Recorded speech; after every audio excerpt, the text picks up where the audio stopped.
사랑하는 귀한 하나님의 자녀 여러분, 한 해를 마무리하는 이 특별한 주일에 여러분과 함께하게 되어 진심으로 기쁩니다.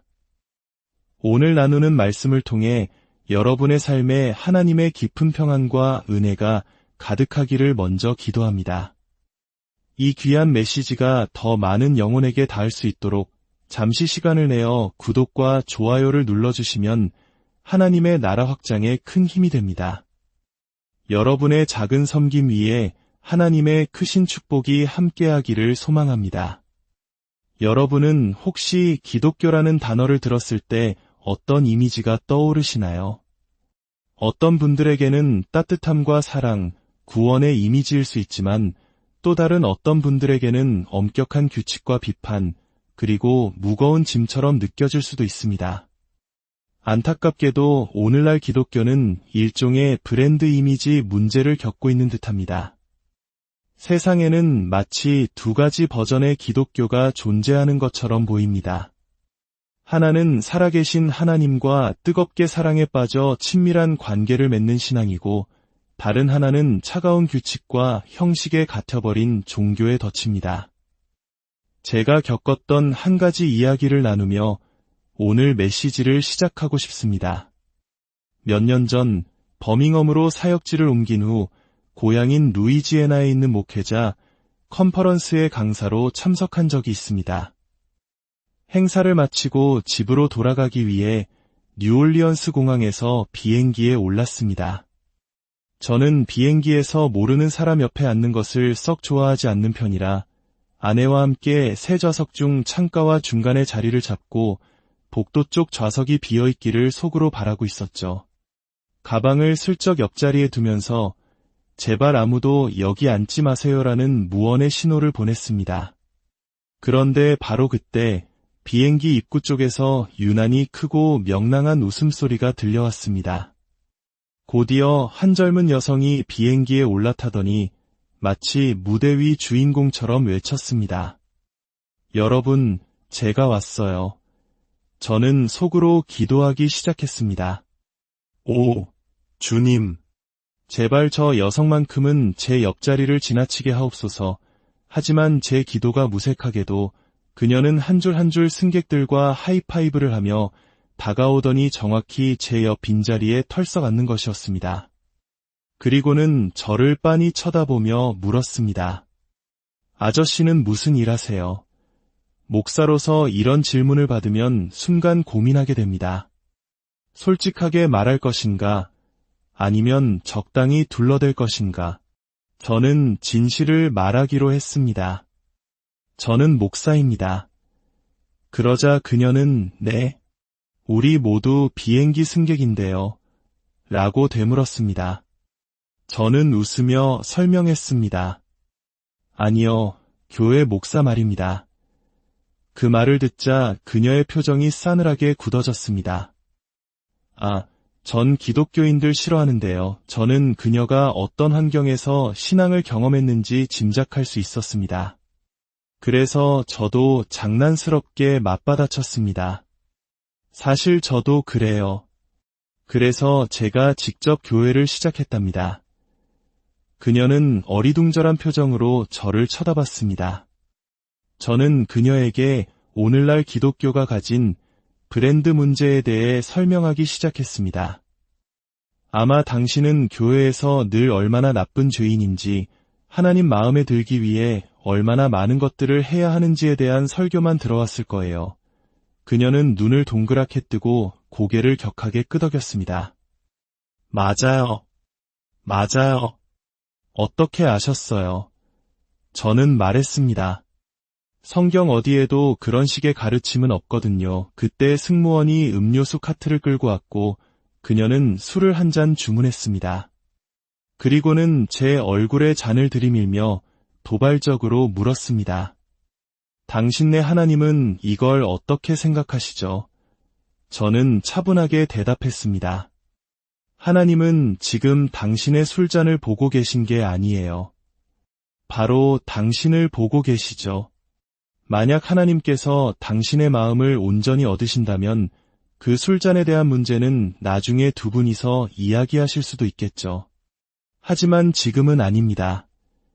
그 순간 그녀의 눈빛이 흔들렸습니다. 그녀는 작은 목소리로 말했습니다. 지금까지 아무도 저에게 하나님에 대해 이런 식으로 이야기해준 사람이 없었어요. 그렇습니다. 세상에는 두 가지 버전의 기독교가 있습니다. 그리고 저는 오늘 여러분이 올바른 버전을 선택하여 앞으로 듣게 될 모든 말씀을 제대로 된 필터로 걸러낼 수 있기를 간절히 바랍니다. 비행기가 목적지에 도착하고 저희 부부가 내리려고 일어서자 그녀가 저에게 말했습니다. 크리스, 당신과 더 이야기하고 싶어요. 저는 저희 교회 온라인 예배에 한번 들어와 보라고 권하며 예배 중에 그녀의 이름을 불러주겠다고 약속했습니다. 그리고 다음 주일 저는 약속대로 설교를 시작하며 외쳤습니다. 사우스웨스트 35편 항공기에서 만난 제 친구 타냐에게 특별한 인사를 전합니다. 제가 약속 지켰어요. 다음 날 저는 그녀에게서 장문의 이메일을 받았습니다. 그 메일에는 제 마음을 울리는 문장이 적혀 있었습니다. 저는 이제껏 기독교인들 때문에 하나님을 멀리하며 살아왔어요. 술집이 저를 막은 게 아니었어요. 바로 그릇된 기독교가 저를 하나님에게서 멀어지게 했던 거예요. 여러분, 잠시 이 말을 곱씹어 보십시오. 그녀를 하나님에게서 멀어지게 한 것은 죄가 아니었습니다.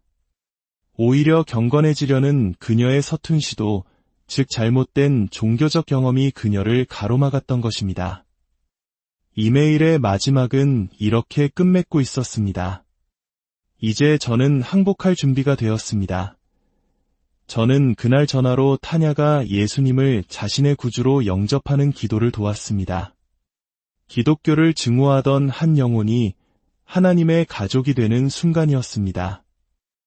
이 이야기는 성경의 가장 첫 번째 책, 창세기 2장에 나오는 이야기와 깊이 연결됩니다.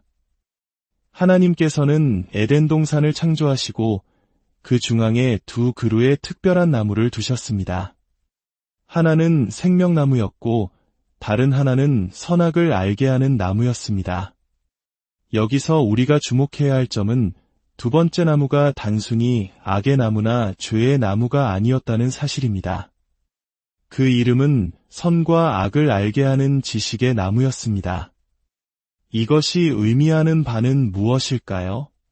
이는 우리가 하나님 없이도 스스로의 노력과 지식으로 선을 행하고 경건해질 수 있다는 착각을 상징합니다. 즉, 하나님의 생명과 관계없이 종교적인 규칙과 지식을 통해 의로워지려는 시도입니다. 그것은 내면의 변화 없이 겉으로만 경건을 흉내내는 학습된 경건입니다. 하나님께서는 아담에게 말씀하셨습니다. 동산 각종 나무의 열매는 내가 임의로 먹되 선악을 알게 하는 나무의 열매는 먹지 말라. 내가 먹는 날에는 반드시 죽으리라.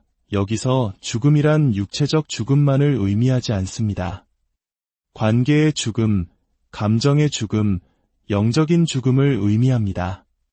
비행기에서 만난 타냐처럼 교회 경험으로 인해 영적으로 죽어버리는 상태를 말합니다. 사탄은 하와에게 다가와 이렇게 속삭였습니다. 너희가 그것을 먹는 날에는 너희 눈이 밝아져 하나님과 같이 되어 선악을 알 줄 하나님이 아심이니라. 사탄은 하와에게 악해져라라고 유혹하지 않았습니다. 오히려 하나님처럼 되어라, 더 경건해져라라고 그녀의 신앙심을 교묘하게 자극하여 하나님에게서 멀어지게 만들었습니다. 결국 그녀는 스스로의 지혜로 선악을 판단할 수 있다는 유혹에 넘어가 그 열매를 먹고 말았습니다. 그 결과는 무엇이었습니까? 눈이 밝아져 순수함을 잃고 자신들이 벌거벗었음을 깨닫고 수치심을 느끼게 된 것입니다. 이것이 바로 잘못된 나무, 즉 종교의 열매를 먹은 결과입니다. 만약 여러분의 신앙생활이 순수한 기쁨과 감사를 잃고 수치심과 죄책감, 무거운 의무감만 남았다면 여러분은 지금 잘못된 나무의 열매를 먹고 있는 것일지도 모릅니다. 그렇다면 이 두 나무의 차이를 가장 명확하게 보여주는 신약의 말씀은 무엇일까요? 저는 요한복음 14장 15절의 짧은 구절이 그 핵심을 담고 있다고 믿습니다. 예수님께서 말씀하셨습니다. 너희가 나를 사랑하면 나의 계명을 지키리라. 이 말씀은 두 가지 방식으로 읽힐 수 있습니다. 먼저 선악을 알게 하는 나무, 즉 종교의 관점에서 읽으면 이렇게 들립니다. 내가 정말 나를 사랑한다면 내 계명을 지켜라. 행동으로 너의 사랑을 증명해 보여라. 계명도 지키지 않으면서 사랑한다고 말하지 마라. 이것은 의무와 실적에 기반한 차가운 요구입니다. 하지만 생명나무, 즉 관계의 관점에서 이 말씀을 읽으면 완전히 다른 의미가 됩니다. 너희가 진정으로 나를 사랑하게 되면 너희는 자연스럽게 기쁨으로 나의 계명을 지키고 싶어질 것이다. 사랑하기 때문에 순종하는 것이지 순종해서 사랑을 증명하는 것이 아닙니다.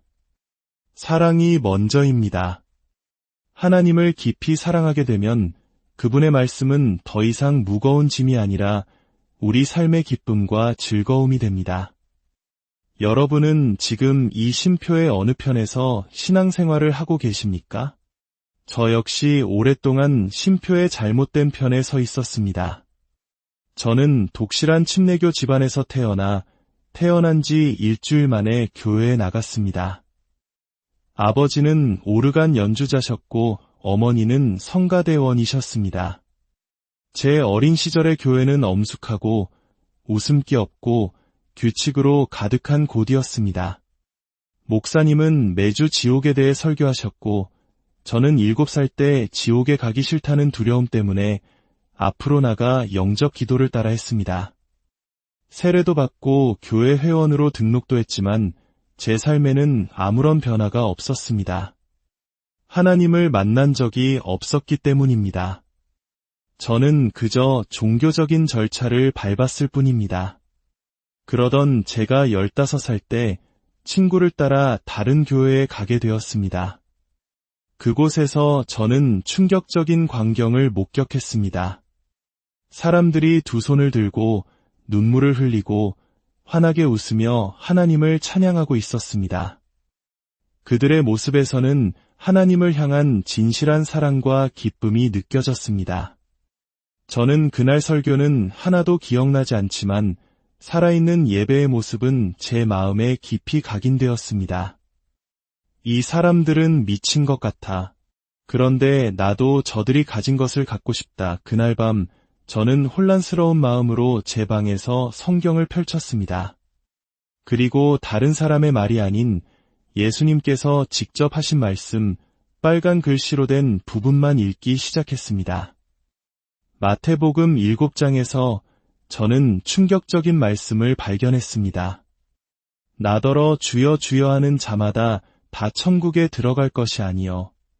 그날에 많은 사람이 나더러 이르되 주여 주여 우리가 주의 이름으로 선지자 노릇하며 주의 이름으로 귀신을 쫓아내며 주의 이름으로 많은 권능을 행하지 아니하였나이까 하리니 그때에 내가 그들에게 밝히 말하되 내가 너희를 도무지 알지 못하니 그 순간 제 머릿속에 번개가 치는 것 같았습니다.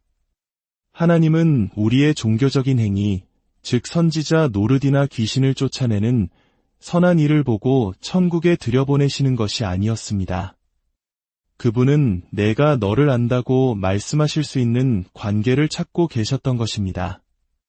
저는 그 자리에 무릎을 꿇고 제 침대에 엎드려 울며 기도했습니다. 예수님, 저를 구원해 주시면 주님을 따르는데 제 삶을 드리겠습니다.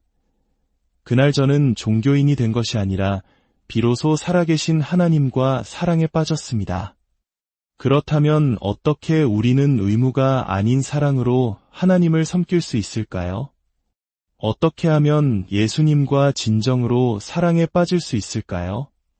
3가지를 제안하고 싶습니다. 첫째, 먼저 사랑하기로 선택하십시오. 감정이 따라오기를 기다리지 마십시오. 운동을 하고 싶다는 감정이 먼저 생기는 경우는 드뭅니다. 하지만 일단 헬스장을 나서면 하길 잘했다는 뿌듯함을 느낍니다. 때로는 우리의 선택이 감정을 이끌어갑니다. 손을 들고 찬양하는 것이 어색하게 느껴지십니까? 먼저 손을 들어보십시오. 섬기는 것이 부담스럽게 느껴지십니까? 먼저 섬김의 자리에 나아가 보십시오. 우리의 마음은 우리가 시간과 재물을 투자하는 곳을 따라가게 되어 있습니다. 둘째, 나를 향한 하나님의 사랑이 얼마나 깊고 넓은지 이해하려고 노력하십시오. 하나님께서는 당신을 너무나 사랑하셔서 이 땅에 당신의 독생자를 보내셨습니다. 가장 고통스러운 사형 방법이었던 십자가형이 집행되던 그 시대의 말입니다. 그 십자가의 사랑을 묵상해 보십시오. 셋째, 그 조건 없는 사랑을 온전히 받아들이십시오. 특히 남성분들은 내가 한 일이 있는데 하나님이 어떻게 나를 사랑하실 수 있겠어라고 생각하며 하나님의 사랑을 받아들이기 어려워하는 경우가 많습니다. 그러나 하나님의 사랑은 우리의 행위에 기반하지 않습니다. 예수님께서 이미 우리의 과거, 현재, 미래의 모든 죄의 값을 십자가에서 치르셨기 때문입니다. 우리는 그 사랑을 얻기 위해 아무것도 할 필요가 없습니다. 그저 받기만 하면 됩니다. 저는 제 아들 마이클이 2살 때 이 사실을 뼈저리게 깨달았습니다. 어느 날 아들이 금속 접이식 의자에 부딪혀 코가 거의 절단되는 끔찍한 사고를 당했습니다. 저희는 급히 응급실로 달려갔고 몇 시간 후 성형외과 의사가 도착했습니다. 의사는 수술 준비를 시작했고 저는 아들 곁을 지키기 위해 수술실로 따라 들어갔습니다. 아이는 수술대에 눕혀졌고 간호사들이 움직이지 못하게 아이의 머리를 붙잡았습니다. 의사가 마취를 위해 길고 날카로운 주사바늘을 꺼내들자 아이는 겁에 질려 비명을 지르기 시작했습니다. 그 순간 아이는 필사적으로 고개를 돌려 저를 바라보았습니다. 그 눈빛은 분명히 이렇게 말하고 있었습니다. 아빠, 어떻게 좀 해봐요. 아빠가 나를 구해줘야죠. 저는 아무것도 할 수 없었습니다. 그저 그 자리에 앉아 의사가 아들의 코에 바늘을 꽂고 꿰매는 45분 동안 아빠, 제발요. 아빠, 라고 절규하는 아들의 비명소리를 듣고만 있어야 했습니다. 그 시간은 제게 지옥과도 같았습니다.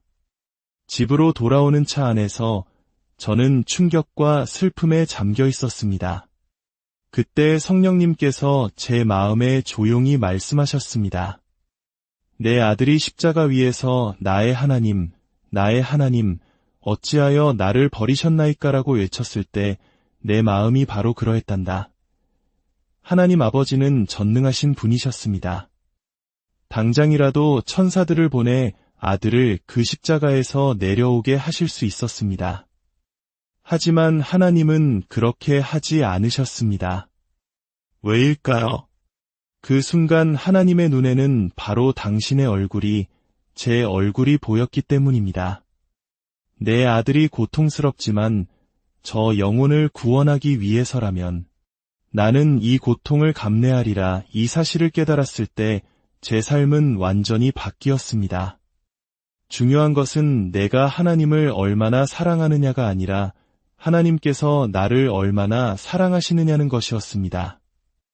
이 사랑을 깨닫는 순간 우리의 신앙은 의무에서 기쁨으로, 종교에서 관계로 변화됩니다. 이제 잠시 고개를 숙이고 눈을 감으시겠습니까? 오늘 이 자리에 계신 분들 중 혹은 영상을 통해 함께 하시는 분들 중에 비행기에서 만난 타냐처럼 자신의 삶을 예수님께 내어드리기로 결단하기 원하시는 분들을 위해 기도하고 싶습니다. 이미 기독교인이라고 생각하지만 실제로는 하나님과 인격적인 관계가 없는 종교 생활에 지쳐있는 분들, 혹은 오늘 처음으로 하나님의 사랑을 받아들이고 그분께 삶을 내어드리고 싶은 분들 모두 좋습니다. 제가 여러분을 위해 기도하겠습니다. 마음으로 저도 그 기도에 동참합니다라고 고백하며 조용히 손을 들어주시겠습니까? 네, 감사합니다. 여기저기서 손을 들어주시는 분들이 보입니다. 하나님께서 당신의 결단을 보고 계십니다. 손을 내려주십시오. 이제 이 자리에 있는 모든 분들이 함께 큰 목소리로 이 기도를 따라 해주시길 바랍니다. 사랑하는 예수님, 저의 죄를 위해 십자가에서 죽으심에 감사드립니다. 오늘 저는 예수님께서 저를 위해 행하신 모든 것을 믿음으로 받습니다. 제 삶을 주님께 드립니다. 저의 모든 것을 주님께 내어드립니다. 제 삶의 주인이 되어 주십시오. 저는 예수님께서 하나님의 아들이시며 죽음에서 부활하셨음을 굳게 믿습니다. 오늘 저의 믿음을 온전히 주님께 둡니다. 예수님의 이름으로 기도합니다. 아멘. 이 기도를 함께 하신 모든 분들을 주님의